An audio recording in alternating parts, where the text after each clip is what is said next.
Assalamu alaikum, bienvenue à tous, très content de vous retrouver. Voici un petit défi lancé aux chrétiens, seront-ils capables d'y répondre? Eh bien, lorsque Jésus, alayhi salam, chassait les démons, les Juifs l'ont accusé de tenir son pouvoir du diable.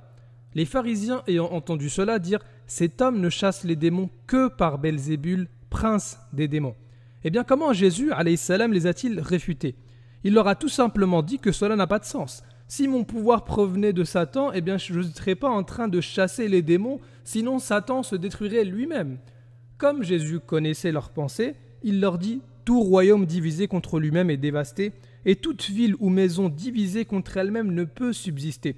Si Satan chasse Satan, il est divisé contre lui-même. Comment donc son royaume subsistera-t-il » L'argument de Jésus alayhi salam est très pertinent. Jésus alayhi salam ne vient pas de Satan, car Satan ne peut pas chasser Satan. D'autre part, lorsque ces mêmes Juifs voulaient tuer Jésus alayhi salam, eh bien Jésus leur a dit qu'ils accomplissaient les œuvres de Satan. Jean chapitre 8 au verset 44, Jésus leur dit « Vous avez pour père le diable et vous voulez accomplir les désirs de votre père. » En fait, le but du diable, c'était de livrer Jésus.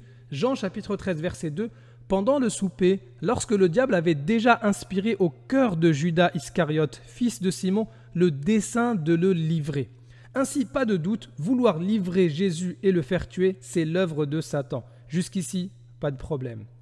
Là, on se retrouve face à un gros problème. C'est avec le christianisme qui enseigne que Jésus alayhi salam devait mourir pour le salut de l'humanité. Il fallait que Jésus meure afin que nos péchés soient pardonnés et afin que Satan soit écrasé. Ah ouais, ça c'est vrai, c'est une grosse difficulté. Qui a travaillé pour faire mourir Jésus? Satan. Qui sera chassé par la mort de Jésus? Satan. Donc Satan chasse Satan, à problème. Jésus a nié une telle possibilité. Du coup, les chrétiens sont face au dilemme suivant. Première solution, soit Satan ne peut pas chasser Satan comme l'a indiqué Jésus, alayhi salam. Dans ce cas, la rédemption par la mort de Jésus est fausse. Le salut obtenu par la croix est faux et donc le christianisme est faux. Deuxième possibilité, soit Satan peut chasser Satan, mais dans ce cas Jésus alayhi salam s'est trompé face aux Juifs. Et les Juifs auraient donc raison de croire que Jésus tient son pouvoir de Satan.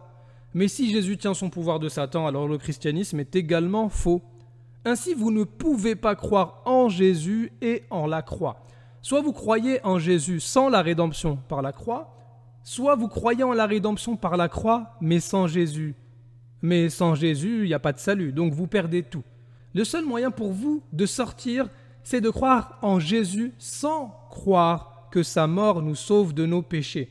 Et l'islam vous permet de sortir de cette impasse, car en islam, Jésus n'a pas été crucifié. وقولهم إنا قتلنا المسيح عيسى بن مريم رسول الله وما قتلوه وما صلبوه ولكن شبه لهم وإن الذين اختلفوا فيه لفي شك منه ما لهم به من علم إلا اتباع الظن وما قتلوه يقينا بل رفعه الله إليه وكان الله عزيزا حكيما. Très bien, maintenant à vous de jouer, chers chrétiens, essayez de répondre à mon défi par commentaire. Bon, une petite remarque par rapport aux commentaires.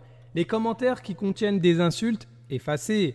Les commentaires du type bon, j'ai pas de quoi répondre à votre vidéo, mais votre prophète a fait ça, effacez. Les commentaires du type de toute façon, votre Coran c'est n'importe quoi, effacez. Des liens qui n'ont rien à voir avec la vidéo, effacez. Bien sûr, si vous mettez un lien en rapport avec ma vidéo ou un lien d'une vidéo qui réfute ma vidéo, je n'efface pas. On est là pour dialoguer et pas pour s'insulter. Barakallahu fikum wa salamu alaikum.